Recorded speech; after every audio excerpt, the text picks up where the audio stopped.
Zid wa barik ala sayyidina wa maulana Muhammadin wa ala ali sayyidina Muhammad. Amma ba'd. Alhamdulillah, bersyukur kita kepada Allah Subhanahu wa taala.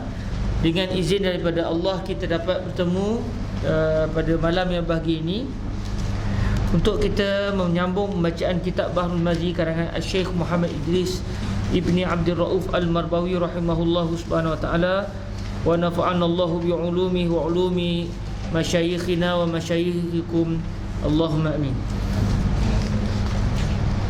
Baik, alhamdulillah ada sahabat kita bawa kitab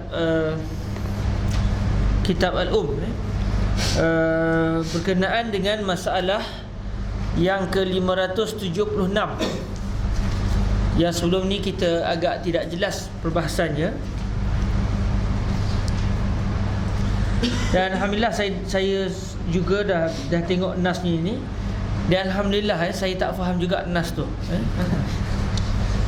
Nas yang didatangkan oleh Al-Imam Asy-Syafi'i itu tak dapat saya tangkap. Jadi satu kerja rumah lah untuk saya dan juga kita semua untuk cuba memahami secara tepat apakah yang dimaksudkan oleh Al-Imam Asy-Syafi'i radhiyallahu taala. Tapi tak apalah, kita cuba baca sekali lagi, cuba sekali lalu. Dan kalau kita dapatlah, tak dapat kita buat tanda soalan, ya. Masalah bumi masjid berlantaikan bata najis, apa hukumnya? Sorry, bukan ini masalahnya, Masalah ke-571.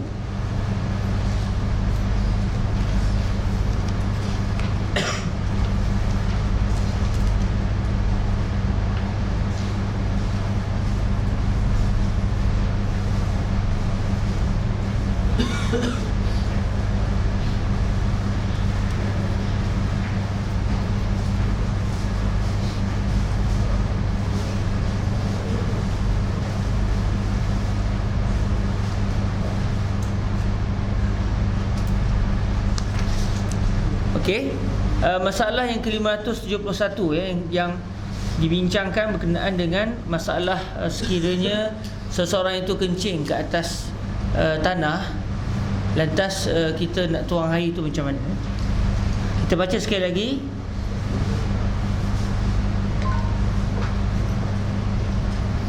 Iaitu pada masalah yang 571, masalah bumi kena kencing, bagaimana menyucikan. Ya saudaraku, adalah menyuci bumi yang kena najis umpama kencing itu tak dapat tiada menurut sebagaimana kata Syafi'i di dalam Al-Um. Kemudian daripada ia mendatangkan hadis dalam masalah 570 itu, katanya apabila dikencing orang atas bumi, tak Arabnya fa iza bila 'alal ardi,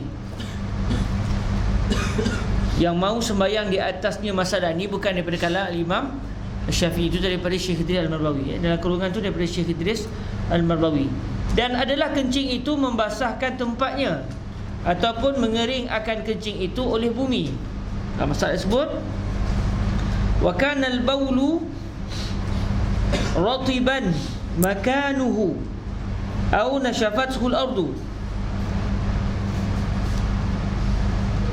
ataupun mengering, okey, dan jadi tempat itu kering, maka hendaklah tuang basahkan tempatnya ataupun mengering akan kencing itu oleh bumi. Dan jadi tempat itu kering, maka hendaklah tuang air atasnya dengan menenggelam ia akan dia. Wa kana mawdi'uhu yabisan fasabba alayhi minal ma'i ma yughammiruhu hatta yasira al-bawlu mustahlikan fit turabi wal ma'u jariyan ala mawadi'ihi kulliha muzilan li rihihi. Di dalam yang Syekh Idris terjemahkan, maka hendaklah tuang air atasnya dengan menenggelam ia akan dia, hingga jadilah air kencing itu masuk di dalam tanah dan air itu hanyut ia akan tempat-tempatnya semua. Air itu hanyut, maksudnya air itu menghilangkan, Di sini sebut wal ma'u jariyan ala mawadi'ihi kulliha muzilan lirihihi. Muzilan lirihi maknanya dalam keadaan masa kita tuangkan air itu menenggelamkan najis, dalam masa yang sama air itu juga berlari di atas kawasan tadi. Maksudnya air itu telah menghilangkan semua bau kencing dan juga warna kencing yang berada di permukaan bumi tadi, Maka hingga jadilah air kencing itu masuk ke dalam tanah dan air itu hanyut. Ia, air di sini maksudnya bukan air kencing, air yang dituang tadi. Dan air itu hanyut, maksudnya yamshi, air itu bergerak di atas tanah tadi. Air itu hanyut ia atas tempat-tempatnya, itu tempat-tempat kencing. Tempat-tempatnya di sini adalah tempat-tempat kencing, tempat-tempat yang terkena kencing. Tu kena tulis tu, kalau tak boleh tangkap nanti, Ai mawadhi' al-baul, atas tempat-tempatnya semuanya, menghilangkan baunya. Maksudnya air tadi telah, bila dia mengalir di atas tanah tadi, kalau katakan tanah tu agak landai, dia membuang juga dia membuang sekali bau kencing dan juga jirim kencing yang berada di atas tanah tadi. Maksudnya yang tenggelam, yang dibawa oleh air, dibawa sekali, sehingga tempat itu hilang bau, rasa dan warna. Kaedahnya maksudnya bersih tempat tu. Maka tiada apa tinggal suatu daripada sifatnya, daripada bau dan rupa. Tadi kawasan yang telah dikencing oleh kita tadi tu, tempat itu sudah tidak lagi berbau air kencing. Warna kencing pun tak ada, bau pun tak ada, rasa pun tak ada, hilang semua sekali. Jika demikian, sucilah ia. Kalau berjaya kita buat begitu, kita tuang air pun mengenelamkan kencing, air pun dalam masa yang sama menghilangkan baki-baki kencing yang ada di atas tanah, sampai tanah yang ditimpa kencing itu sudah tidak lagi ada bau kencing, tidak ada rasa kencing dan warna kencing, bahkan air kencing pun dah masuk ke dalam bumi. Maka kalau begitu keadaannya, sucilah tanah. Tapi kalau tak, maksud dia bau kencing lagi, belum lagi tanah itu dianggap telah suci, walaupun kita berjaya tuang air. Okey, dan sekurang-kurang kadar curah airnya ialah pada perasaan bahawasanya air itu setimba besar tercurah atas kencing itu. Dan jika banyak kencing itu, maka curahkan air lebih-lebih ganda, sekira-kira tiada syak akan 7 kali ganda lebihnya daripada air kencing. Kalau tengok dalam matan ni saya sebut, wa aqallu qadri zalik ma yuhitul ilma annahu kaddalwil kabir ala baulir rajul wa in kasur.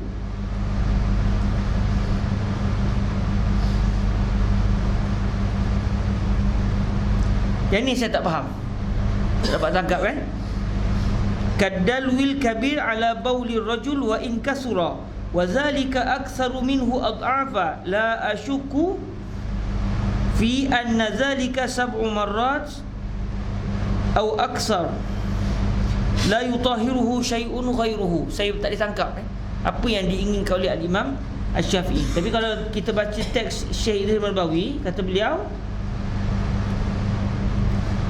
dan sekurang-kurang kadar curah airnya ialah pada perasaan bahawasanya air itu setimba besar. Jadi kata Imam Syafi'i, berdasarkan terjemahan Syekh Idris Marbawi, berapa kadar kita nak tuang air itu, iaitu pada perasaan Imam Syafi'i berkata, bagi saya, pada perasaan saya, mestilah air itu setimba besar.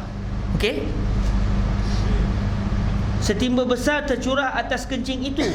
Dan jika banyak kencing itu, wa in kasura di sini, wa in kasura al-baul, itu cara-cara fahamnya Syekh Idris Marbawi lah.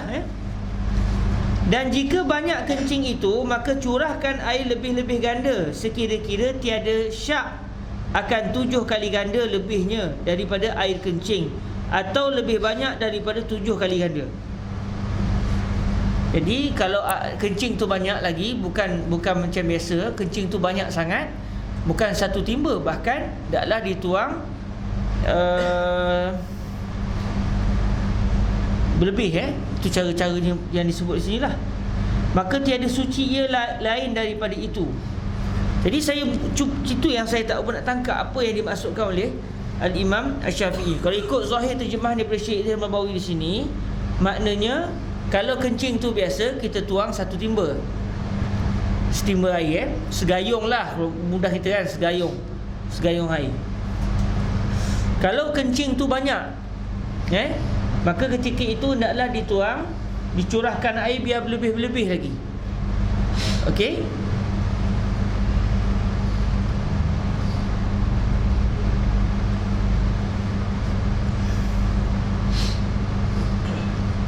Disebut sini wala asyuku fi anna zalika sab'u marrat aw aksar.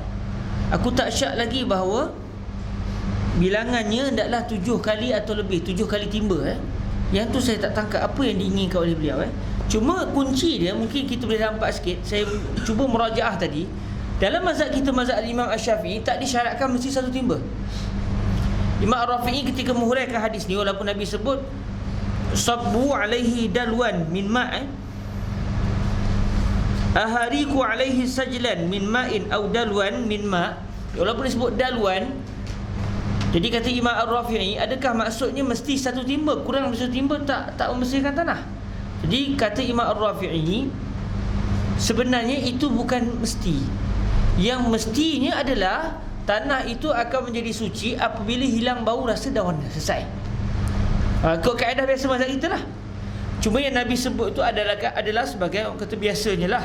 Kalau kencing tu, kalau tuang sikit-sikit, tak mau dia mesti kena satu timba. Barulah biasanya akan hilang. Baik. Cuma kata pengarang dalam kitab, saya merajaah tadi sekejap lah, dalam kitab Tarhut Tasrib fi Syarh At-Taqrib, disebut bahawa dalam mazhab kita sendiri ada dua pendapat, ada dua pandangan lain yang mengatakan satu air kencing, sekali kencing hendaklah dituang dengan satu timba air. Dua kali kencing, dua timba air. Tiga kali kencing, tiga timba air. Ada pula satu pendapat mengatakan satu tempat kita kencing kena tuang dengan 7 timba air. Yang ni yang macam ada kaitan dengan yang disebut 7 kali timba tu. Cuma apa maksud beliau, wallahu a'lam. Adakah Imam Syafi'i nak mengatakan cukup dengan satu timba, tapi kalau kita tuang sampai 7 timba tu lagi-lagi okey lah. Lagi-lagi lah tempat itu selesai akan menjadi bersih. Cuba berdasarkan pendapat yang disebut oleh Al-Imam Ar-Rafi'i, bahawa tak disyaratkan mesti satu timba. Itu sekadar contoh. Sekadar contoh. Yang paling penting yang diiktibarnya adalah hilang bau, rasa dan warna. Adapun zahir ucapan Al-Imam Asy-Syafi'i ni, wallahu alam, beliau sebut sekali lagi.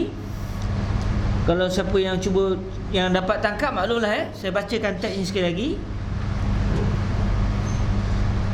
Wa aqallu qadri zalik, qadri zalik ay qadri tathhiri hadzal ard, hadhil ard al-musabah bil baul, ma yuhitul ilma annahu kaddalwil kabiri ala baulir rajuli wa in kasur, wa zalika aksaru minhu ad'afa, la ashukku fi anna zalika 7 marrat aw aksar la yutahiruhu syai'un ghairuhu. Boleh faham? Siapa yang ikut kelas Syarifat? Dah kebetulan ni Syarifat tahqiq kita alum. Ala kulli hal, maknanya kita tahu teknik kita tak faham. Jadi pakak-pakak cuba cari. Saya cuba cari, tak terjumpa. Tadi baru jumpa sikit, tapi maknanya dapat sikit kunci-kuncinya. Ada juga ulama yang berpendapat satu tempat kita kencing, satu tanah kita kencing, sekali kencing kena satu timba. Ada pula pendapat tak, satu kencing 7 kali timba. Ada dua pendapat. Cuma pendapat Imam Ar-Rafi'i tak ada setimba, 2 timba, 3 timba. Itu bukan cerita dia. Cerita dia adalah apabila tanah itu bersih, maka barulah dianggap tanah itu sudah suci. Kalau kencing tu sikit, tuang dengan 3 kali cawan pun dah hilang bau, rasa warna, selesai. Tak mesti satu timba. Baik, ala kulli hal, jazakumullah khairan. Siapa yang berikan kitab ni saya tak pasti ni beliau hadiahkan kepada saya atau tidak. Bukan hadiahkan Oh, kedekut Baik, terima kasih. Orang Minang kata kadakui tapi tak apa kita faham. Kita masih lagi mencari orang yang nak ni lah.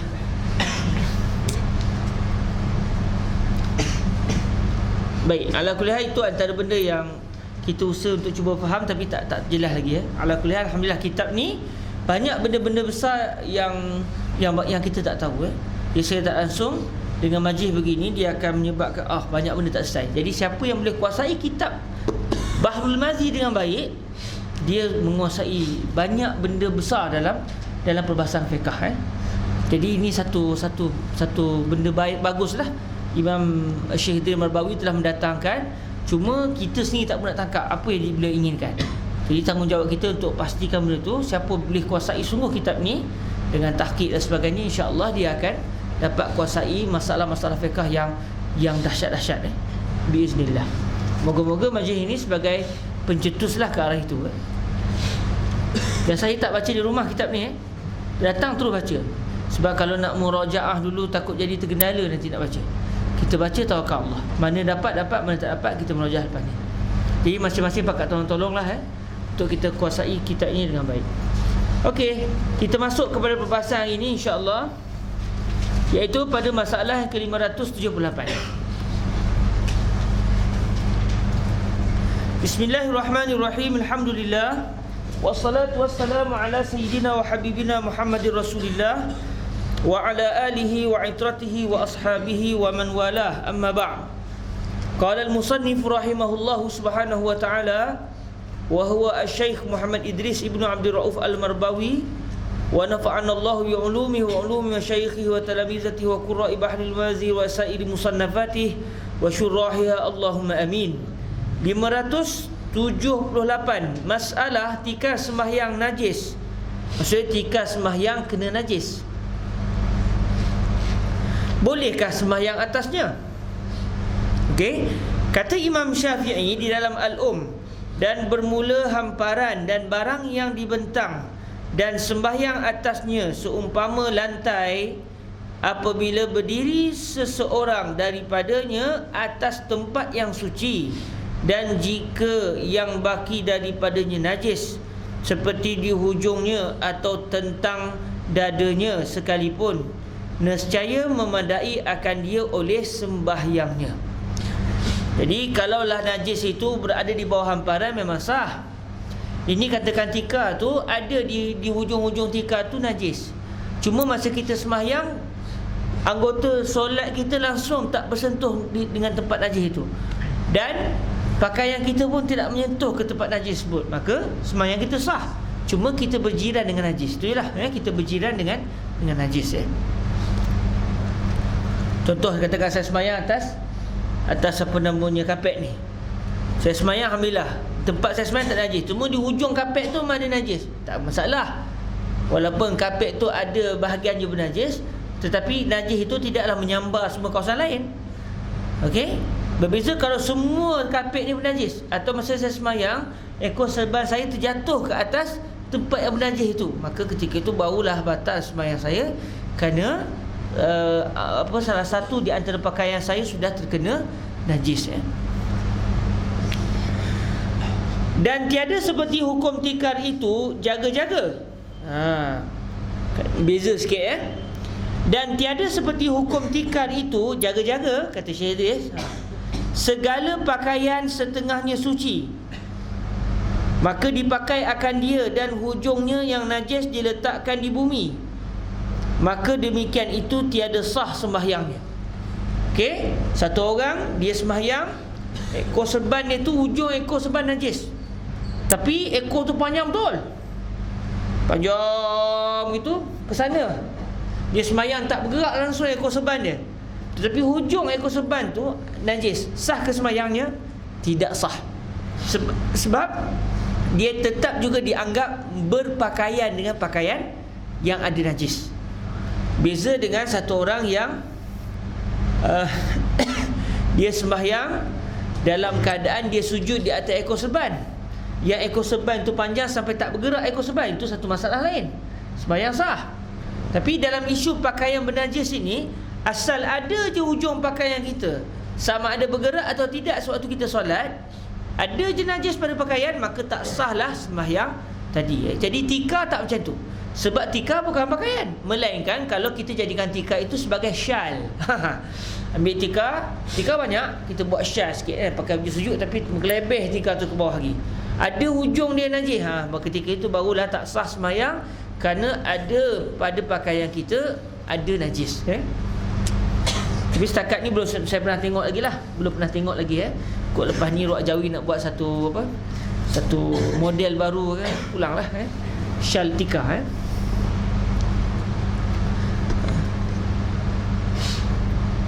Okey.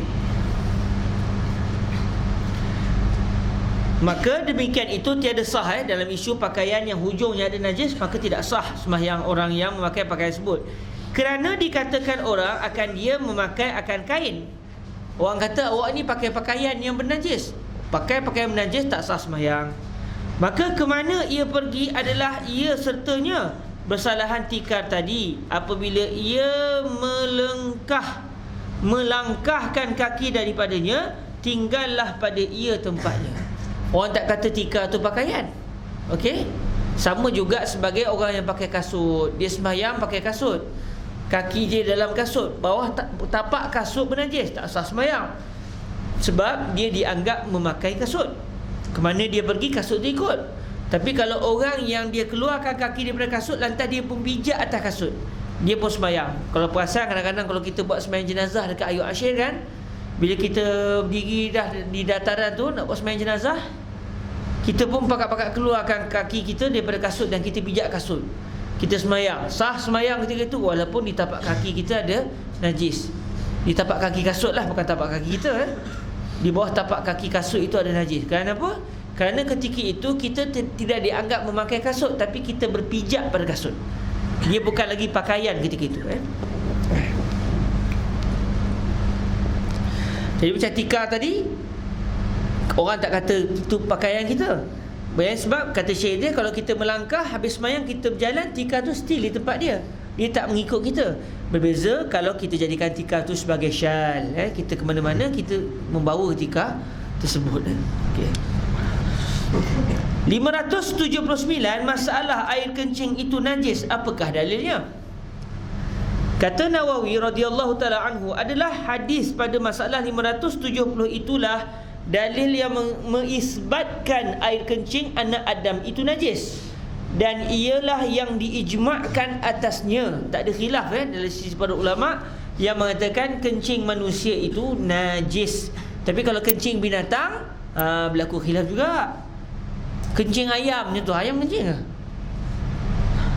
Entah, tak usah tengok lagi kan. Katakan dia ada kencing, tak apalah, kita ambil yang zahir. Kencing lembu, kencing lembu najis dalam mazhab kita, tetapi tidak najis dalam mazhab Imam Malik. Contoh, tahi ayam najis dalam mazhab kita, tidak najis dalam mazhab Imam Malik. Tapi tahi orang, setakat yang tahu tak ada khilaf lah. Air kencing tidak ada khilaf, air kencing orang Jadi kata Imam An-Nawawi radhiyallahu taala anhu, air kencing anak Adam itu najis dan ialah yang diijma'kan atasnya, dan tiada faraq. Apa dia faraq ni? Faraq itu adalah beza, tiada beza. Kalimah faraq adalah kalimah Melayu yang asalnya diambil dari kalimah farqun dalam bahasa Arab Dan tiada faraq antara air kencing orang besar dan orang kecil. Orang usia besar, orang usia kecil. Kencing bayi ke, kencing bukan bayi ke, tetap dianggap najis Okey, tiada farak antara air kencing orang besar dan orang kecil, iaitu kanak-kanak, dengan ijma' mereka yang dibilangkan dengan dia. Macam di sini berlaku khilaf sikit Macam ada khilaf dalam masalah ini, tetapi khilaf itu tidak diiktibar. Walaysa kullu khilafin jaa mu'tabaran illa khilafun lahu hazzun minan nazari. Bukan semua percanggahan pandangan itu kita iktibarkan. Berlaku khilaf, tapi sesungguhnya khilaf itu hanya diiktibar dari segi hukum syarak sekiranya perkhilafan itu terbina di atas dalil. Jadi kalaulah khilaf yang berlaku selepas ijma' tak diiktibar. Khilaf yang dibawa oleh golongan Az-Zahiriyah tidak diiktibar kerana mereka menolak kaedah qiyas dan sebagainya. Jadi mudah ceritanya, Tak kiralah kanak-kanak ke, orang besar ke, asal yang keluar itu adalah air kencing manusia, maka tidak dianggap suci. Kesemuanya mengatakan itu adalah najis. Tetapi kencing budak kecil memadalah ia dengan renjis air, sebagaimana di dalam masalah 272 telah diterangkan. Cuma bezalah, kencing orang dewasa tak boleh renjis-renjis, kita kena basuh, iaitu tuang air. Manakala kencing budak-budak kecil, iaitu budak lelaki yang umurnya 2 tahun ke bawah, boleh dengan direnjis dengan syarat yang telah dibincangkan. Juga kena hilang bau, rasa dan warna. Dan ain kencing itu hilang. Kalau ain kencing itu tak dihilangkan, masih di situ, tetap bernajis kawasan tersebut. Dengan syarat je lah budak tu tak minum benda lain, hanya minum susu saja. Okey. 580, masalah menyuci masjid daripada kotor-kotor itu adakah disuruh? Kata Nawawi radhiyallahu taala anhu, adalah pada hadis di dalam masalah 570 itulah dalil atas menghormati masjid dan menyucinya dan memeliharanya daripada kotor-kotor dan cemar. Macam huruf waw situ, cemar.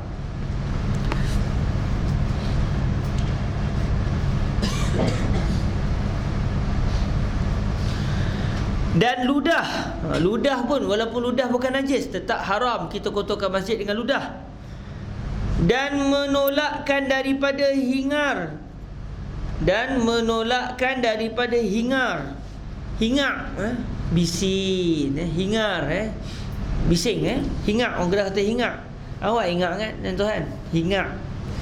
Dan bantah-bantahan dan jual beli dan berbagai-bagai akad dan barang yang pada maknanya intaha.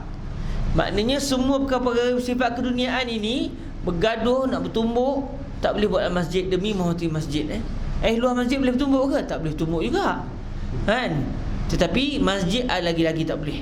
Jual beli di luar boleh, dalam masjid tak boleh. Walaupun berlaku khilaf sama ada haram atau makruh, maknanya masih lagi dari segi umumnya tidak dituntut untuk kita berjual beli di dalam masjid.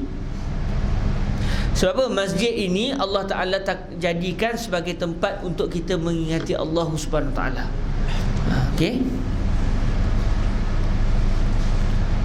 Kerana Nabi SAW tiada dibiarkannya air kencing orang Arab Badawi itu sekejap pun, melainkan dengan bersegera jua Rasulullah SAW menyuruh orang-orang menyucinya dengan meronggahkan setimba besar daripada air atasnya, iaitu atas kancing tersebut.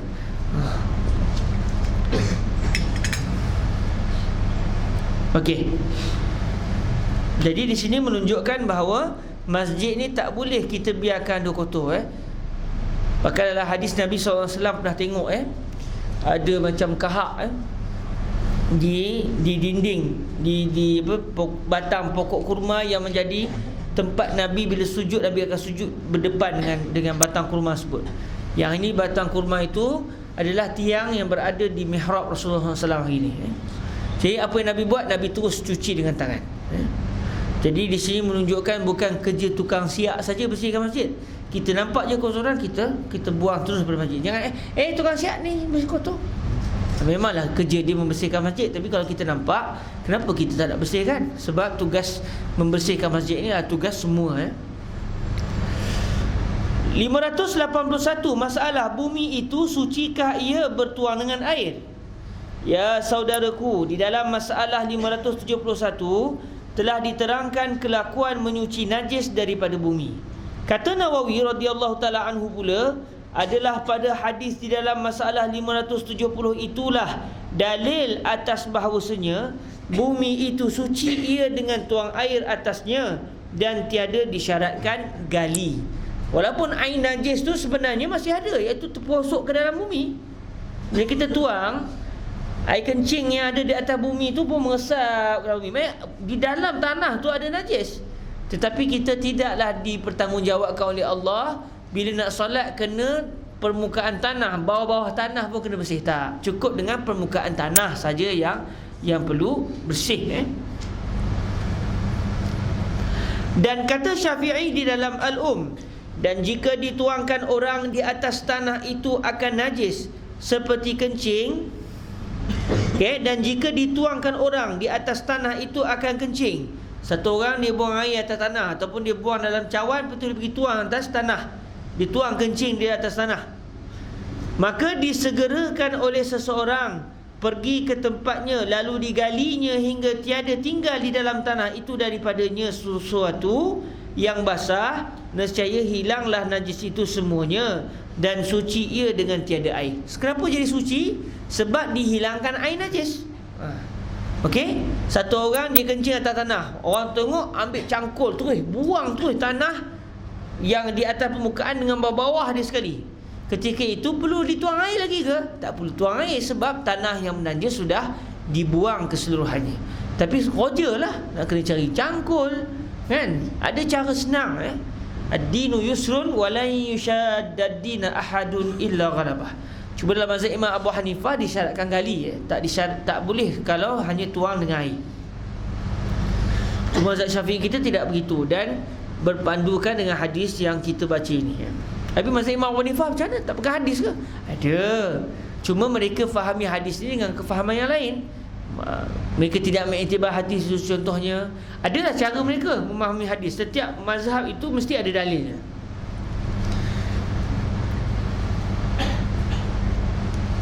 (582) Masalah air pembasuh najis itu sucikah tidak? Air pembasuh najis itu sucikah tidak?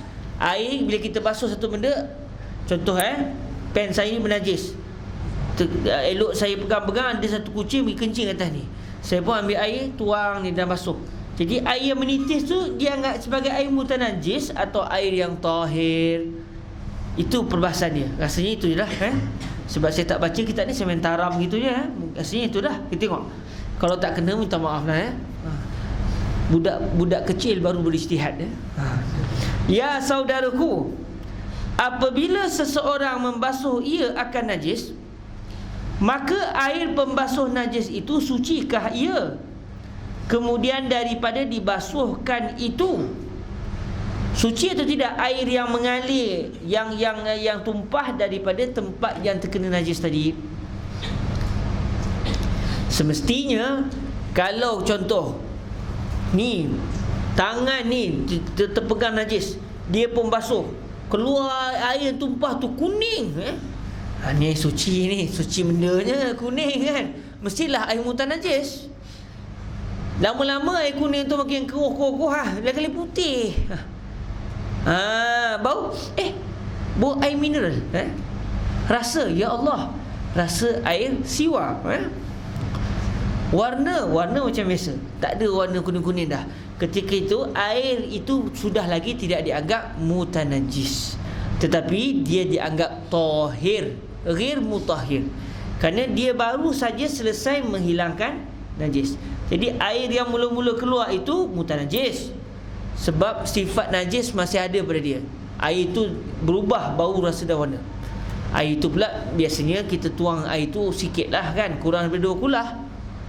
Kan kalau kita tuang masa jatuh tu memang 2 kulah. Saya tak gambar lah, dituang pakai paip besar tu kan. Badan dia bernajis, dia tuang paip tu sebesar. Bila tembak air tu, air yang kena ke badan dia tu 2 kulah tu. Yang tu Allah Alam lah, itu satu perbahasan lain lah. Sebab asal-asal mak mutanajis ni, bila air kurang dari 2 kulah terkena najis, menajiskan semua air tersebut kan.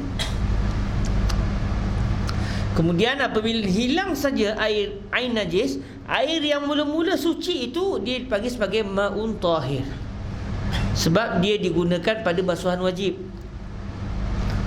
Tapi dia bukan ma'un tahur, dia bukan ma' mutlak. Selepas daripada air itu barulah jadi air mutlak balik. Okey, itu kasar-kasar je lah. Kita tengok apa yang disentuh di sini. Kata Nawawi, dan bermula ini masalah ada padanya khilaf antara segala ulama, dan bagi ashab kita 3 wajah. Main 3 wajah, 3 pendapat. Asal-asal istilah Imam An-Nawawi dalam kitab Minhajut Talibin, lalu diikuti oleh para ulama dalam mazhab Imam Syafi'i selepas beliau. Bila disebut kalimah al-wajhu, maknanya itu pandangan ashab. Bila disebut al-qaul, itu pendapat al-Imam Asy-Syafi'i radhiyallahu ta'ala anhu. Walaupun dari segi bahasa Arab, al-qaul itu ucapan. Ini menunjukkan bahawa apabila kita nak baca satu kitab, kena fahami istilah dia. Bukan hanya boleh bahasa Arab, lepas tu baca berasa betul ni. Tak tentu, sebab kadang-kadang digunakan istilah. Pertamanya, bahawasanya ia suci. Yang keduanya, ia najis. Yang ketiganya, ada padanya tafsil. Tafsil maksud dia perincian, bukan hukum gedabak begitu tu. Suci secara mutlak, najis secara mutlak, bukan begitu. Tapi kita tengok apa keadaannya. Iaitu jika sudah bercerai jika sudah bercerai daripada tempat yang dibasuhkan, padahalnya menyuci ia akan tempat kena najis itu, maka ialah suci. Dan jika sudah bercerai ia padahalnya tiada menyuci ia akan tempat najis, maka ialah najis. Semestinya begitu. Air itu tuang, katakan tangan saya terkena najis, azakumullah wa azana. Air tu kena di tangan saya. Saya terpegang, ingat benda ni, ingatkan batu. Lah kali rupanya tak orang dia bantai kat situ, ingat ini batu delima ke apa ni? Ya satir ya Rab. Ngeri kan. Saya pun basuh air.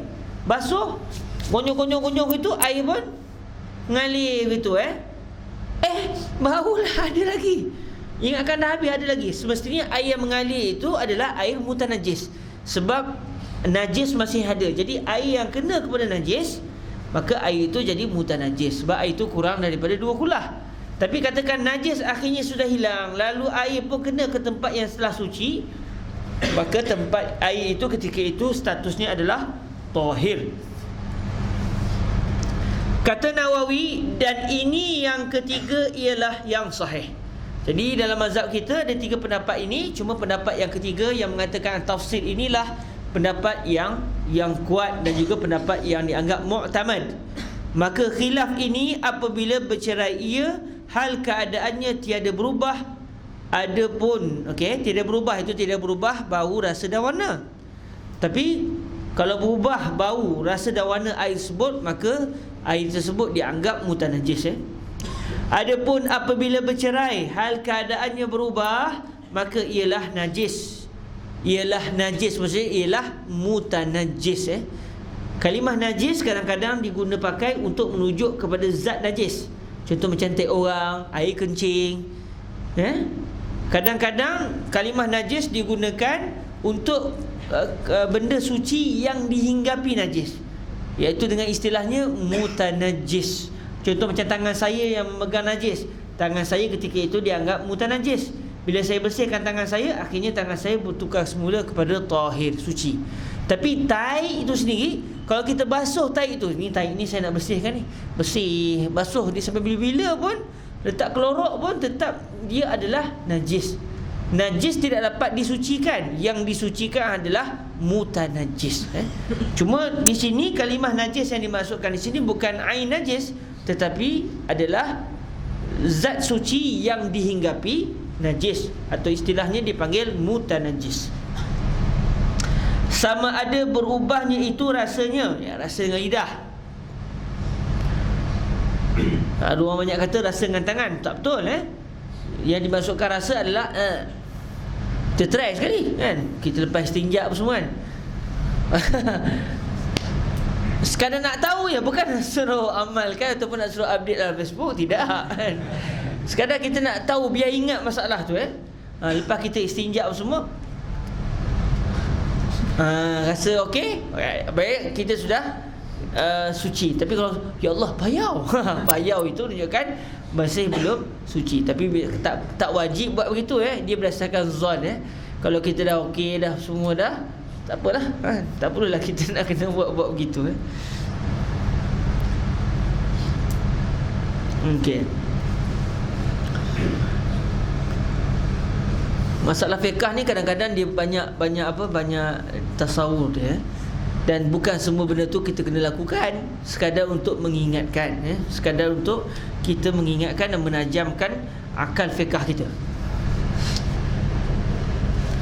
Sama ada berubahnya itu rasanya atau rupanya atau baunya, dan sama ada berubah itu sedikit atau banyak, dan sama ada air itu sedikit atau banyak. Wallahu alam. Bila berubah saja jadi najis sungguh. Dia perincian ini ada dalam bahasan mutanajis, ma'un mutanajis. Dia akan dibincangkan perbahasan ini. Dalam mazhab Imam Syafi'i kita, air kurang 2 kullah kena najis, mutanajis. Air kurang 2 kullah, air kurang 2 kullah dimasuki najis, terus jadi mutanajis. Sama ada berubah bau atau rasa atau warna, atau tak berubah langsung, tak ada masalah, tetap kesemuanya dipanggil mutanajis. Sebab air itu kurang daripada 2 kullah lalu dihinggapi najis. Tapi kalau air itu 2 kullah ke atas, ia hanya dianggap mutanajis sekiranya berubah salah satu sifat air. Hilang bau dia berubah, rasanya berubah atau warnanya berubah, barulah ketika itu air itu dianggap mutanajis. Tapi kalau tidak, maknanya air itu 2 kullah masuk najis, tak berubah pula sifat air, maka air itu dianggap tahir. Okey, sama ada berubahnya itu rasanya atau rupanya atau baunya, dan sama ada berubah itu sedikit atau banyak, dan sama ada air itu sedikit atau banyak. Wallahu alam. Sedikit, air yang sedikit maknanya kurang daripada 2 kullah. Itu istilah mazhab kita, bila sebut air yang sedikit maknanya air kurang 2 kullah. Air yang banyak maksudnya 2 kullah ke atas. 583 masalah berlemah lembut dengan orang-orang jahil.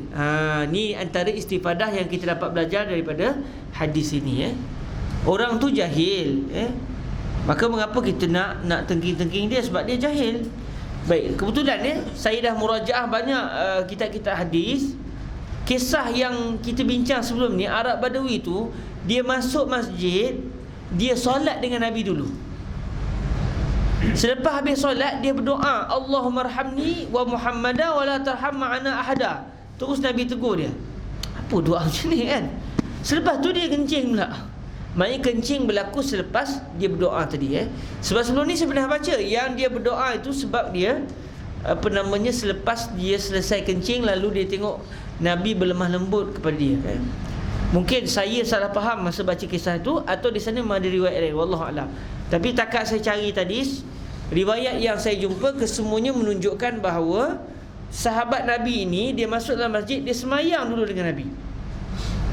Kalau ikut dalam riwayat lain, dia semayang dengan Nabi lagi, semayang berjemaah maknanya. Kemudian selepas daripada itu, barulah dia kencing.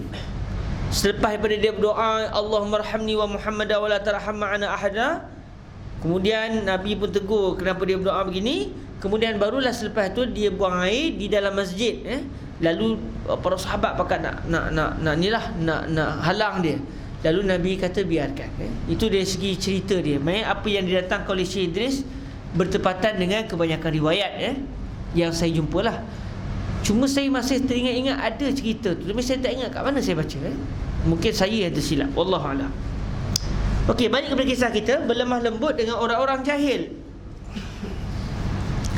Ya saudaraku, adalah Nabi kita Muhammad sallallahu alaihi wasallam itu seorang yang mempunyai beberapa perangai yang tinggi. Ya satir, ya subhanallah. Kalau kita baca tentang kisah Nabi, jatuh cinta kita dengan Nabi. Kisah hidup Nabi ni semuanya indah, tak ada yang tak indah. Setengah daripadanya ialah berlemah lembut dengan orang-orang jahil, dan diajarnya dengan zauq. Dengan zauq. Orang Melayu kita naik zauq, naik zauq, zauq. Yakni dengan jalan cara ahli-ahli bijaksana. Diajar secara zauq, diajar secara perasaan tu. Maka seperti hadis yang di dalam masalah 570 itu, bukankah A'rabi itu datang dengan memperbuat beberapa kelakuan yang menyalahi syarak, tetapi sungguh ia menyalahi demikian di hadapan Rasulullah sallallahu alaihi wasallam, maka Rasulullah sallallahu alaihi wasallam tiadalah memperbuat ke atasnya sebagai orang yang kurang jalan fikirnya. Kalau kita memang redik dah. Satu orang katakan ni, dia pergi buang air dalam masjid. Oh, kita nak kata kita ni jaga syariat, menjerit ke dalam masjid. Saya ingat lagi satu seorang sahabat saya punyalah nak tarik dia ke dalam masjid, ajak pergi masjid. Dia memang payah nak pergi masjid masa budak-budak sekolah menengah dulu kan, semangat kuat-kuat lagi. Akhirnya berjayalah tarik kawan saya tu, jomlah kita ke surau, jomlah ke surau. Lagi ke surau dia. Dia ke surau, jarang pergi surau. Dia pergi surau pakai biasa-biasa, tak pakai kepiah. Main satu pakcik ni, ni apa ni tak pakai kepiah ni? Berubah muka kawan tu, habis mayam balik tu rumah dan tak pergi-pergi dah surau. Saya punya sakit hati tu kan pakcik tu. Kita nak tarik punya lah payah, kepiah pun tidak bijaksana. Jadi kita sendiri pun boleh belajar perkara itu. Sebab tu orang yang berlemah lembut, yang tidak cepat mengembuat keputusan itu, dia akan bijaksana dalam tindakannya. Tapi orang yang dia nak cepat je, dia kebiasaannya dia akan menyesal selepas itu, kerana dia mengambil tindakan tergesa-gesa. At-tu'adah minallah. Bersikap relax itu daripada Allah Subhanahu Wa Taala. Itu sikap yang dipuji oleh syarak. Dan tiada disergahnya dan dicelanya dan diaibnya akan A'rabi itu. Tak ada Nabi maki A'rabi itu. Cuma Nabi pesan, ni tempat masjid ni tak boleh kita buang air di sini. Nabi tegur juga, tapi tegur secara baik. Bahkan diajarnya dengan elok-elok. Sabdanya, kamu berdoa hendaklah umumkan. Kemudian ditunjukkannya bagaimana menyuci najis di bumi. Disuruhnya orang-orang memperbuat apa-apa sabdanya, yang semuanya itu dengan manis kata dan tegur ajarnya. Ni cara Rasulullah SAW. Seronoklah kita cerita ni. Kita pula mesti nak amal macam mana? Pantang orang maki kita sikit tu dia. Melompat-lompat rasa relax. Kita kena belajar. Dan di sinilah pentingnya kita bersuhbah dengan orang-orang soleh. Kita rapat dengan orang soleh, bersuhbah dengan para masyayikh. Dia akan memberi kesan kepada kita. Kadang-kadang masyayikh tu tak cakap apa pun, tapi melihat diri mereka itu sendiri menyebabkan kita terkesan. Contoh, saya sangat terkesan dengan Fadilatul Syekh Yusri bin Rushdi. Cara beliau, senyum beliau tu bagi kesan kepada kita. Tanpa beliau cakap apa pun, kita boleh tengoknya terasa nak dekat dengan Allah Ta'ala, terasa nak buat ibadat.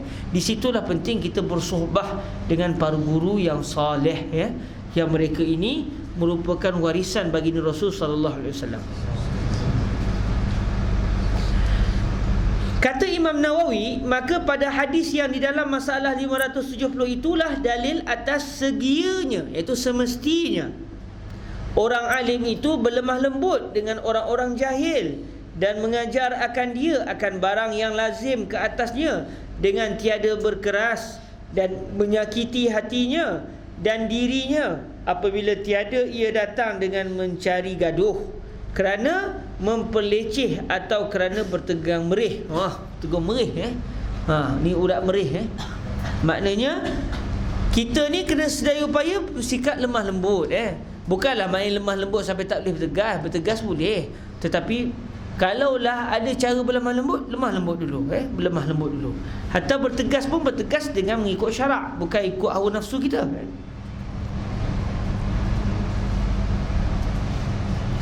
Dengan tiada berkeras dan menyakiti hatinya. Masa nak tegur pun bukan tegur sampai dia sakit hati. Sebab tujuan kita menegur, kita nak tarik dia kepada syarak.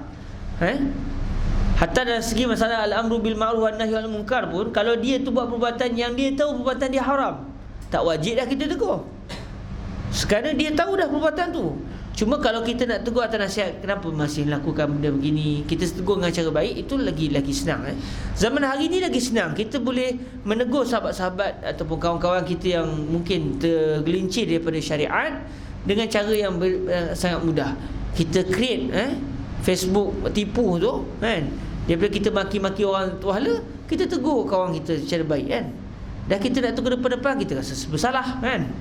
Jadi kita boleh create fake Facebook tu, betul boleh tegur dia dengan baik.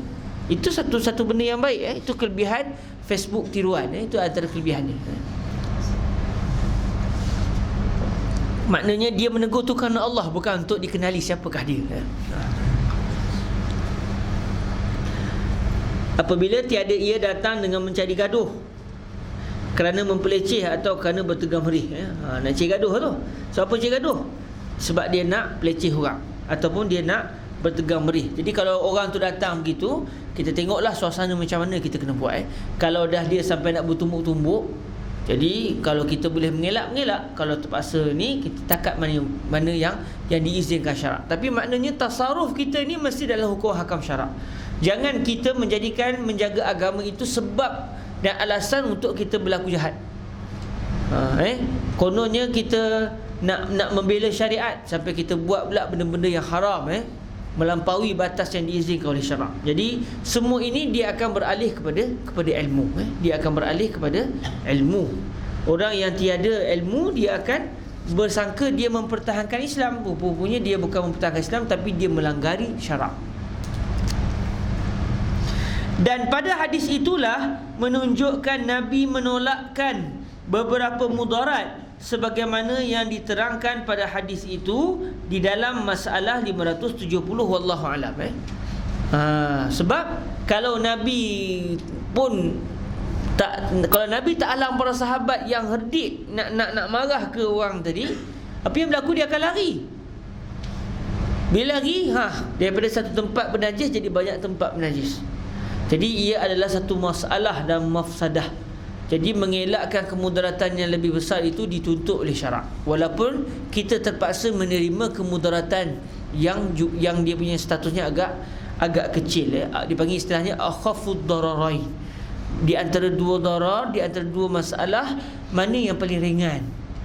Dua-dua kalau boleh kita tak nak, tapi dah terdesak, salah satu mesti wujud. Baik, kita nak pilih yang mana? Kita pilih yang paling sedikit kemudaratannya. Nabi sallallahu alaihi wasallam sebagaimana disebut oleh Fadilatul Syekh Yusri bin Rushdi Al-Hasani, dulu kan Nabi pernah semayang di hadapan Kaabah. Lalu orang musyrikin Makkah ambil apa namanya ni? Apa cakap Melayu kita? Jaza salur. Apa nama dia cakap Melayu? Apa tu yang macam usus, usus unta diletakkan di atas belakang Nabi ketika Nabi sedang sujud. Tapi Nabi terus sujud. Pertama, benda tu dah berat. Tapi Nabi tak pula menggerakkan badan baginda Nabi. Sebab kalau Nabi menggerakkan badan baginda Nabi, yang berlaku dia akan jatuh ke atas masjid. Sebab ketika itu Nabi sembahyang dalam Masjidil Haram, lalu membawa kepada mengotorkan pula masjid. Jadi akhafud dararain. Sehinggalah Sayyidatuna Fatimah yang ketika itu masih lagi muda, datang dan membersihkan ayahanda baginda beliau sallallahu alaihi wasallam. 584 masalah duduk di dalam masjid haruskah bagi orang yang berhadas? Kan orang tadi buang air, jadi dia badan kecil. Tak ada pula Nabi suruh dia keluar dari masjid. Adakah ini menunjukkan orang yang berhadas kecil boleh duduk dalam masjid? Memang kita pun tahu jawapan. Tapi nak ceritanya fuqaha kita bila baca kisah tu, dia boleh keluarkan hukum hakam fiqh. Kalau kita baca hadis ni sekali lalu, gamaknya terkeluar tak kaedah kita. Hadis ni menunjukkan orang berhadas kecil boleh duduk dalam masjid. Tak terfikir kita tu, kan? Kita nampak yang kasar-kasar je. Tapi yang halus-halus tu tak nampak. Menunjukkan para ulama kita ini, mereka dipandu oleh Allah Subhanahu Wa Taala sehingga mereka menjadi sebab untuk terbit hukum hakam syarak. Ya saudaraku, seorang yang tiada ada wudu itu harus ia duduk di dalam masjid. Maksudnya boleh dia duduk dalam masjid. Harus di sini maknanya boleh, diizinkan. Dengan dalil laki-laki Arabi yang di dalam hadis pada masalah 570 itu, duduk ia di dalam masjid kemudian daripada kencingnya, dan tiada Nabi halaukan dia keluar. Yang di sini menunjukkan orang berhadas kecil boleh duduk dalam masjid. Orang berhadas besar sahaja yang tidak boleh duduk dalam masjid.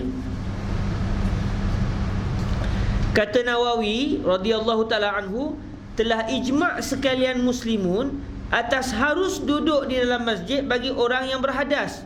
Maka jika adalah duduknya itu kerana ibadat, daripada i'tikaf atau membaca ilmu atau mendengar nasihat atau menanti sembahyang atau seumpama yang demikian itu, nescaya adalah ia sunat. Dia berhadas kecil tapi dapat pahala, sebab tak disyaratkan perkara-perkara tadi semua kena berwuduk. Beriktikaf tak mesti berwuduk, cuma semestinya yang terbaik dia berwuduk. Tapi kalau dia tak nak berwuduk, tak ada masalah. Dan jika tiada ada kerana sesuatu daripada yang demikian itu, nescaya adalah ia mubah. Berdosa tidak, berpahala pun tidak. Dia duduk, rasa awak duduk dalam masjid ni, awak bukan ada wuduk, entah saja lepak-lepak. Ke awak niat iktikaf? Tak ada niat iktikaf pun. Ke nak tunggu sembahyang? Tak ada pun terfikir. Ke sebab nak baca kitab ke? Tak ada. Habis apa? Lepak. Lepak kasut gua, lepak kat masjid. Kan? Orang pun tak kata kita melepak, orang kata kita lepak, orang kata kita duduk masjid. Padahal dia tak ada niat kerana Allah. Ketika itu dia dapat apa? Dapat hampa. Pahala tidak, dosa pun tidak. Tapi okeylah, dia tak berdosa. Dan jika tiada ada kerana sesuatu daripada yang demikian itu, nescaya adalah ia mubah. Ma la yusabu ala fi'lihi wa la yu'aqabu ala tarkihi. Dan telah berkata ashab kita bahawasanya makruh dan ialah dhaif. Ada juga ulama kita kata makruh. Kalau lepak tak duduk apa-apa, dalam keadaan dalam keadaan dia berhadas kecil, maka duduk di masjid ketika itu adalah makruh. Cuma pendapat ini lemah. Pendapat ini lemah. Cuma kalau kita tengah duduk dalam masjid, makruh kita membuang angin dalam masjid. Itu memang disebut oleh para ulama kita. Contoh, tengok nak buang angin, orang tak ada, dia mesti sengit sikit baru keluar kan. Sengit sikit. Ketika itu adalah makruh kerana kita mencederakan hati para malaikat yang sedang mendoakan kita. Sebab malaikat mendoakan orang yang beriktikaf dalam masjid. Tiba-tiba kita hadiahkan dengan haruman kasturi itu. Kurang asam kalau ada asam lah. 585. Lama pula awal ni tak berhenti-berhenti ke? Supaya besok nak baca ringkas-ringkas je kan. Kan besok kita nak buat kenduri. Apa makanannya? Tak kisahlah. Roti pun kenduri juga kan. Tapi jamuan besar-besaran lah, panggil orang ramai, bukan makan roti vino saja. Masalah, banyaknya masalah. Dua perkara kemudaratan yang tiada terlepaskan salah satunya, bagaimana diperbuat? Dua perkara kemudaratan yang tiada terlepaskan salah satunya, bagaimana diperbuat? Nak buat macam mana? Memang kita dituntut hilangkan kemudaratan. Ad-darar yuzal. Kemudaratan itu dibuang, taklah dihilangkan. Tapi kadang-kadang ada kemudaratan yang kita tak boleh nak hilangkan kedua-duanya sekali. Menyebabkan kita kena buat pilihan. Ya iman nak ambil mudarat yang ni ke nak ambil mudarat yang satu lagi. Nak elak kedua-dua, dah usaha tak lepas-lepas. Mesti kita akan diuji dengan salah satu kedua kemudaratan tadi. Maka ketika itu kita hendaklah memilih kemudaratan yang paling ringan, demi mengelakkan kemudaratan yang lebih berat. Ya saudaraku, dua perkara kemudaratan yang datang ia ke atas sesuatu, kemudian tiada tertolak keduanya sama sekali. Kita dah usaha, tak boleh juga. Tak boleh nak elak kedua-duanya sekali. Bahkan tak dapat tiada lepas salah satu sahaja. Tak dapat tiada lepas salah satu sahaja. Satu je boleh lepas, satu lagi kemudaratan terpaksa kita tanggung. Maka bagaimana hukumnya? Al-jawab, kata Nawawi radhiyallahu taala anhu, harus dilepaskan yang mana mudarat yang lebih besar dan tinggal yang kecilnya. Maksud dia kita menolak kemudaratan lebih besar, walaupun kesannya kita akan menanggung juga kemudaratan. Cuma kemudaratan yang kita tanggung kemudaratan yang kecil. Kata Nawawi radhiyallahu taala anhu, harus dilepaskan yang mana mudarat. Harus di sini maknanya wajib. Harus di sini bukan maksud dia boleh buat pilihan. Sebab bila ada dua kemudaratan, satu besar satu kecil, memang kita kena pilih kemudaratan yang kecil demi mengelakkan kemudaratan yang besar. Maka harus di sini adalah al-wajib. Yajuz di sini adalah yajib. Sebab kadang-kadang kalimah harus, al-jawaz itu kadang-kadang dimaksudkan buat tak dapat pahala, tinggal tak dosa. Tapi kadang-kadang al-jawaz maksud dia tidak ada unsur maksiat kalau kita lakukan. Lalu dia akan masuk di situ al-wajib, al-mustahab, al-makruh dan juga al-mubah. Kadang-kadang al-jawaz dia ada makna yang pertama, iaitu kalau buat tak berdosa tinggal tak dapat pahala. Itu salah satu 5 hukum tu. Ataupun kadang-kadang al-jawaz dengan maksud adamul ismi in fa'alnahu, tak berdosa kalau kita lakukan. Lalu dia akan masuk wajib. Wajib kalau kita semayang berdosa ke? Tak berdosa. Tapi kalau tinggal berdosa. Sunat, kalau kita lakukan benda sunat berdosa ke? Tak. Tapi kalau tinggal tak berdosa. Makruh, kalau kita buat berdosa ke? Tak berdosa. Tapi kalau kita tinggal dapat pahala. Mubah, kalau kita buat berdosa ke? Tak berdosa. Kalau tinggal pun tak berdosa. Jadi 4 tu dia akan masuk dengan makna al-jawaz. Jadi di sini maksud dia yajib. Al-jawab, kata Nawawi, harus dilepaskan yang mana mudarat yang lebih besar dan tinggal yang kecilnya, yang ringannya, dengan dalil hadis yang di dalam masalah 570 itu, iaitu dibiarkan oleh Nabi SAW akan A'rabi itu kencing, dan dilarangnya orang-orang membangunkan dia daripada kencingnya. Maksud dia, Nabi larang para sahabat menghalau orang Badawi tadi daripada masjid ketika dia sedang kencing, kerana ia akan membawa kemudaratan yang lebih payah. Habis satu masjid kotor, satu kerja pula kita nak bersihkan semua masjid. Daripada elok satu tempat fokus je, jadi banyak pula tempat kena bersihkan. Jadi tambah mudarat. Kata Nawawi, telah berkata ulama, adalah sabda Nabi SAW melarang orang supaya dibiarkan A'rabi kencing dalam masjid itu kerana 2 maslahah. Pertamanya, bahawasanya jikalau dibangkitkan dia pada masa kencingnya, nescaya berhenti kencingnya dengan sakit.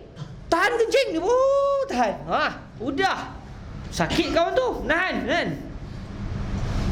Macam gaya pula saya nak menggayakan supaya menunjukkan benda tu semangat bukan pernah buat jangan salah faham. Maka yang demikian itu mudarat ke atasnya, ke atas A'rabi yang kencing itu. Serta pula hendak melepaskan masjid daripada hendak melepaskan masjid itu daripada kena najis, maka telah ada kena. Nak kata kita nak pastikan masjid kita tak kena najis, sekarang dah kena. Memanglah kita tak adalah buat iklan tolong kencing dalam masjid, tapi sekarang ni dia dah kencing. Baik, kita nak buat macam mana? Maksiat dah berlaku, kita nak buat macam mana? Kalau kita bincang isu politik sikit kan, kerajaan dah jatuh, kita nak buat apa? Dari segi yang dibincang oleh para ulama dalam perbahasan, sekiranya ada satu kerajaan dijatuhkan secara zalim, naik pula kerajaan baru yang menjatuhkan tu, adakah kita kena jatuhkan pula kerajaan tu secara, yang dia naik secara haram? Dia panggil dalam perbahasan fiqahnya wilayah al-mutaghallibah. Jadi para fuqaha kata menjatuhkan kerajaan itu haram. Maksudnya menjatuhkan sini adalah menjatuhkan secara senjata. Tapi macam Malaysia kita ada pilihan raya, ikut pulang lah. Kau nak pilih yang mana? Yang hijau, yang kuning, yang biru, yang coklat kalau ada kan. Itu serah sahabat-sahabat lah. Itu dia tidak dianggap menjatuhkan yang diharamkan. Kalau kita angkat menjatuhkan kerajaan, walaupun kerajaan tu zalim, haram kerana dia membawa kepada kematian. Satu nyawa mati itu adalah satu musibah besar. Tapi takdir Allah Ta'ala, tiba-tiba ada satu kumpulan ni tak ikut syariat, dia jatuhkan juga kerajaan secara senjata, maka dia telah melakukan perbuatan haram. Kita sini sebagai ulama nak buat apa masa tu? Kalau kita kata, jom kita bangun, jatuhkan pula kerajaan yang sedang ada, sebab dia dapat kerajaan secara haram, kita membawa pula kepada kematian.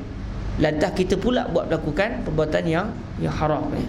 Sebab tu Nabi kata, walau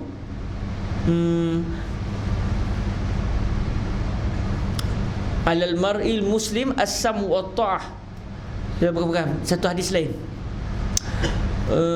abdan habasyian ka'anna ra'sahu zabibah. Kata Fadilatul Syekh Yusri bin Rusdi, hadis ini Nabi kata kita wajib taat kepada pemerintah itu walaupun dia adalah seorang hamba Habsyi yang kepalanya seperti zabib, seperti buah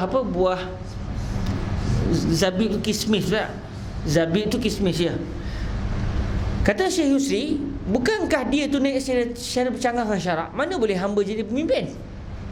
Dia lawan syarak tu. Patutnya hamba tak jadi pemimpin, sebab syarat jadi pemimpin mesti orang merdeka. Jadi dia naik tu secara haram berdasarkan syariat. Tapi apabila takdirnya dia naik juga, dia ada tentera apa semua, akhirnya dia naik. Sedangkan dia tu berstatus hamba, bukan orang merdeka.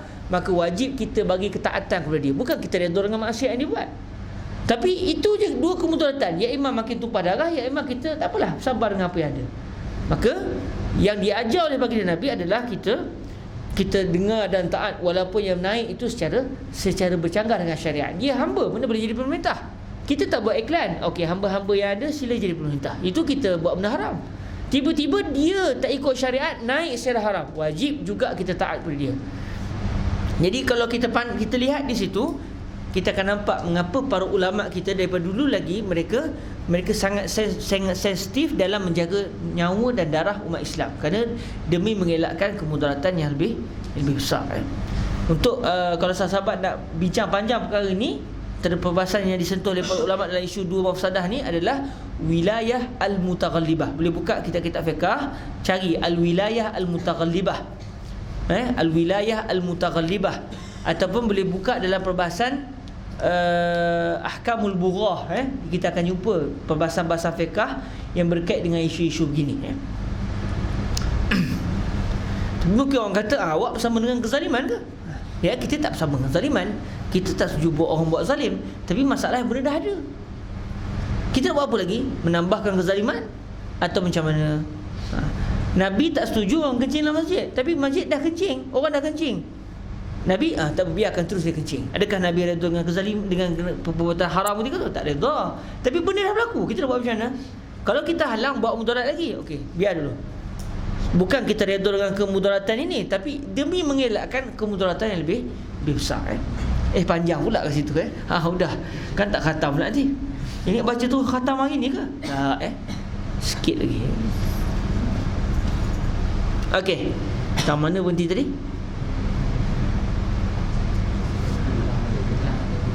Pertamanya, selepas tu sekali lagi lah. Pertamanya, bahawasanya jikalau dibangkitkan dia pada masa kencingnya, nescaya berhenti kencingnya dengan sakit. Maka yang demikian itu mudarat ke atas A'rabi yang kencing itu. Serta pula hendak melepaskan masjid itu daripada kena kencing, maka telah ada kena. Maka telah ada kena, masjid dah kena kencing. Dengan kerana demikian, maka menanggungkan banyak kena najis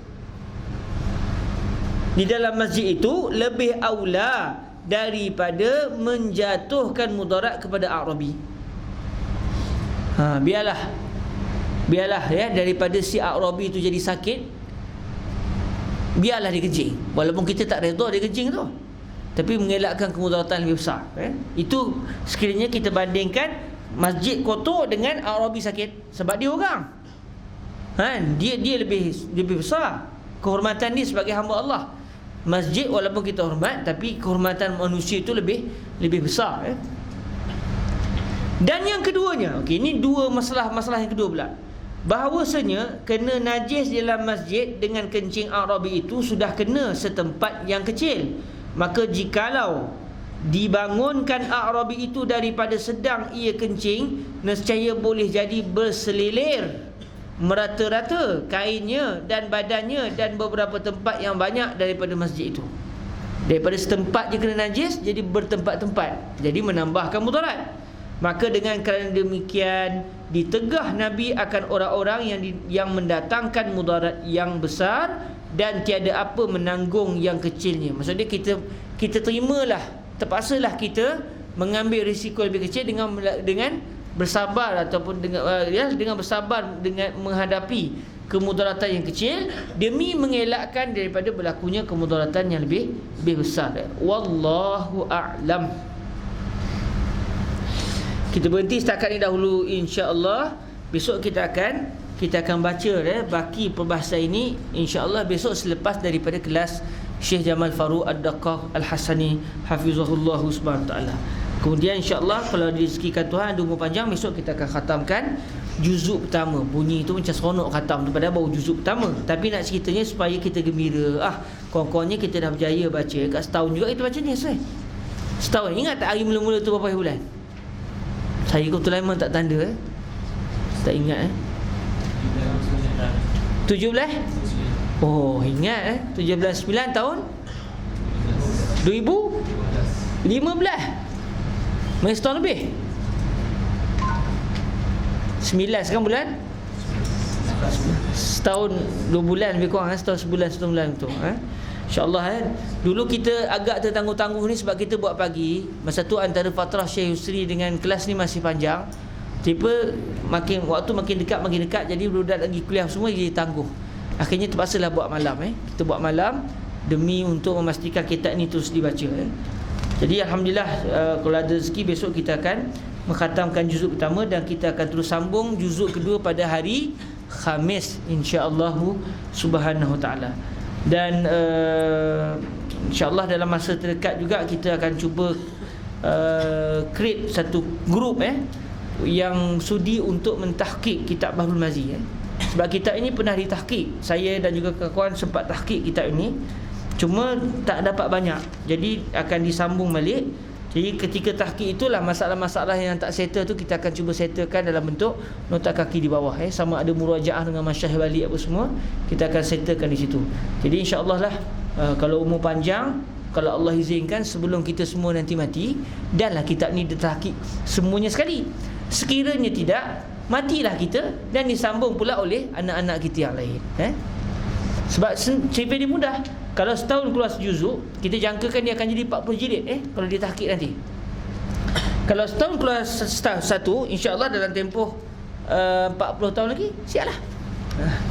Kalau setahun keluar dua, banyak kurang sikit. Kalau contoh katakan 2 tahun keluar satu, 80 tahun lagi. Kalau 3 tahun keluar satu, lagi banyaklah, lebih bersifat turas lah. 120 tahun lagi siaplah semuanya sekali. Tapi ala kulli hal tak apalah, siap tu bila tu kita tak tahu, tu di ilmu Allah Taala. Yang penting kita usaha untuk cuba menyiapkan insya-Allah. Baik, besok jadi saya jemput semua yang ada, jemput sekali dengan kawan-kawan yang lain siapa yang ada kesempatan untuk hadir bersama-sama besok. Kita buat kenduri sikitlah. Cuma dirahsiakanlah apa kenduri tu. Sebab dalam hadis pun dia ada juga dipanggil kenduri air kosong dengan buah kurma, kenduri juga Cuma besok kita rahsiakan apakah jenis kendurinya. Datanglah, dialu-alukan insya-Allah. Selepas berkelas jamaah kita akan sambung baca dan kita akan khatamkan mungkin dalam pukul 10 suku tu khatam kot insya-Allah biiznillah subhanahu taala. Baik, sekadar itu dahulu. Ada sebarang persoalan kalau ada untuk hari ini?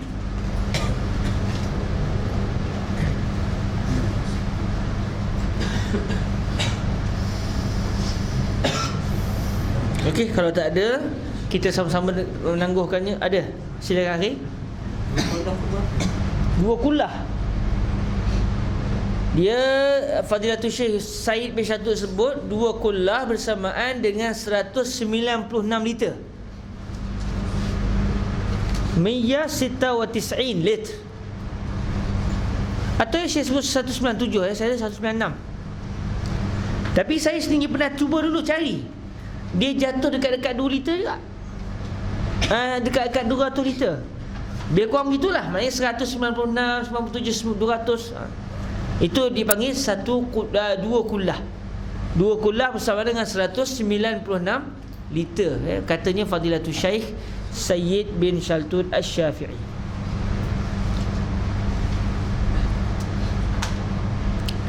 Bismillah. Ada soalan lagi?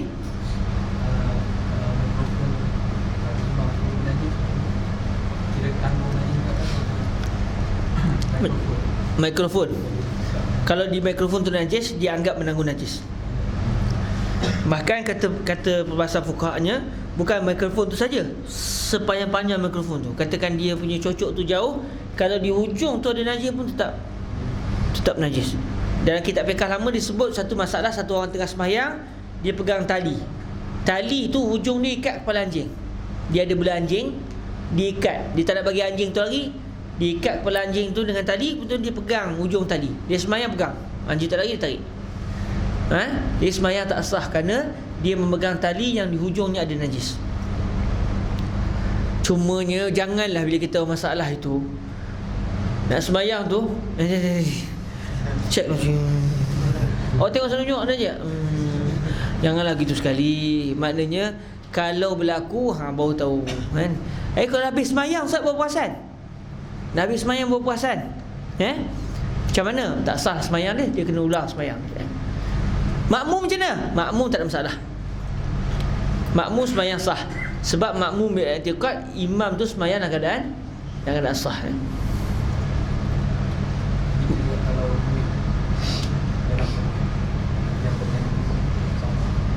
Asal dia menanggung najis, dia letak dalam poket dia, dia bela tikus mati, dia malah nak buang simpan dalam poket semayang. Atau dia telur dia beli kedai, beli telur tu pula tak basuh lagi. Telur tu mutan najis sebab dia keluar daripada faraj punya ayam tu. Dia pun walaupun dia pun letak dalam plastik dah, dia semayang, dia pakai baju poket Doraemon tu kan, macam baju hewan ada satu baju tu, baju pagoda yang poket Doraemon tu, dia masuk situ, dia zip. Ya Allah akbar, sah semayang dia? Tak sah, sebab telur tu najis. Ni kita jawab dalam mazhab Syafi'i lah ni, okey. Kalau air yang terlalu tinggi tu berubah color, najis ke? Bukan najis ke? Dia kata apa? Air tanah. Sebab color tanah. Sebab dia itu dia berubah warna kerana dia punya dasar pilih tu. Tidak mengapa. Tapi kalau berubah ni, air apa ni? Bau macam bau bangkai ni kan. Berubah bau dia. Cek dalam dalam tangki air tu ada lembu meninggal dunia. Tak tahulah macam dia naik tu, Allah Alam lah, kita tak bincang lah tu kan. Tapi bila kita buka-buka, ya satir ya Rab, lembu mati kan. Tengok lembu Pak Abu macam tu. Mati dah kawan tu, dah kembung, dah padan dah, selama ni air ni rasa semacam je. Kita ingat kot air kot biasa-biasa kan. Tapi lama-lama bau bangkai. Maksudnya dia punya wuduk itu tidak sah kerana air itu air mutanajis. Semata-mata berubah belum tentu jadi najis. Kalau dia berubah kerana kadang-kadang kan dalam kita punya pilih tu macam dekat kerak tu sikit kan, jadi keruh tu tak ada masalah.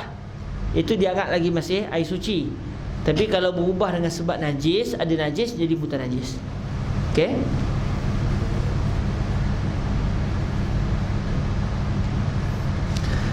Okey. Yang rasa tak cuma hidup. Yelah kalau teringin, kaedah. Sebab tentang ada rasa tu dia rasa dengan tangan kan. Saya pun bisa dengar begitu. Saya tanya kepada Syekh Said Bersatu, katalah apa lah. Panca indera yang 5 itu, tangan ini dia bagi rasa sentuhan. Al-mas. At-ta' bilisan. Asyam bi al-anf. Kan? Dia sebagai apa? Ta' rih dengan laun bil-ain. Dengan tangan tu, sebab orang kita kan kadang-kadang mereka menghuraikan berdasarkan terjemahan. Rasa. Kita bila pegang pun rasa panas kan. Jadi faham rasa tu sentuhan. Sebab kita takkanlah guna gini. Tapi dah disebabkan at-ta'. Dia tak panggil at-ta'mu bil yad. At-ta'mu bil lisan. Try sekali insya-Allah Okey, jazakumullah khairan, barakallahu fikum. Silakan terakhir sikit.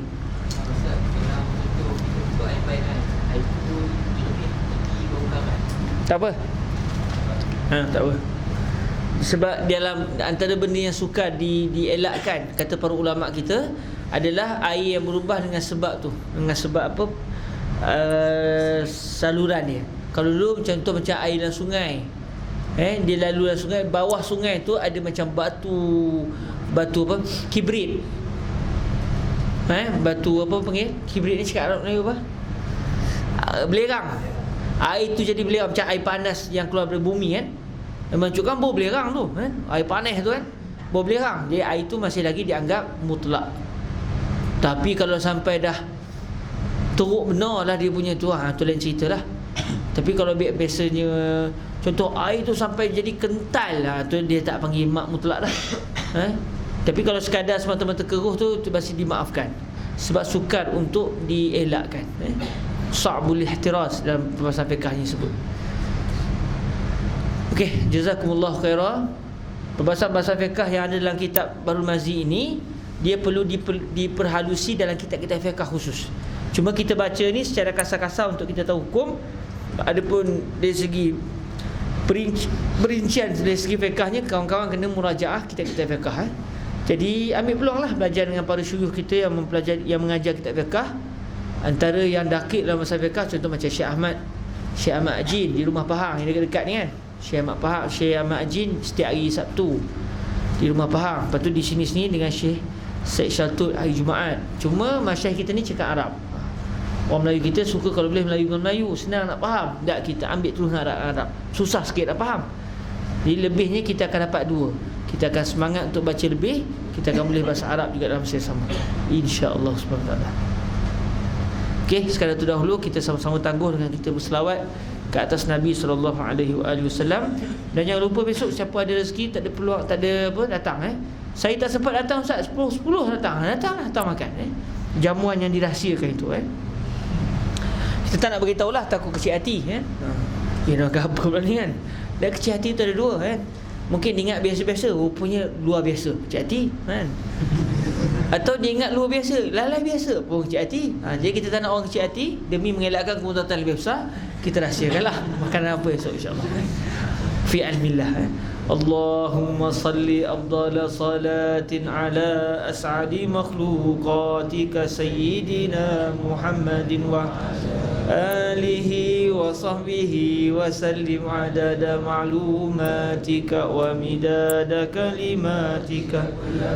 Zakaraka zakiruna wa ghafala an zikrihil ghafilun. Allahumma salli afdala salatin ala as'adi makhluqatika sayyidina Muhammadin wa ala alihi wa sahbihi wa sallim adada ma'lumatika wa midada kalimatika. Kullama zakaraka zakiruna wa ghafala an zikrihil ghafilun. Allahumma salli afdala salatin ala makhluqatika sayyidina Muhammadin wa ala alihi wa sahbihi wa sallim adada ma'lumatika wa midada kalimatika. Kullama zakaraka zakiruna وغفل عن ذكره الغافلون.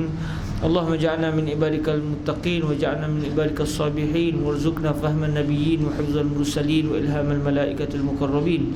ربنا آتنا في الدنيا حسنة وفي الآخرة حسنة وقنا عذاب النار. وصلى الله على سيدنا ومولانا محمد وعلى آله وصحبه وبارك وسلم. الحمد لله رب العالمين. تقبل الله منكم.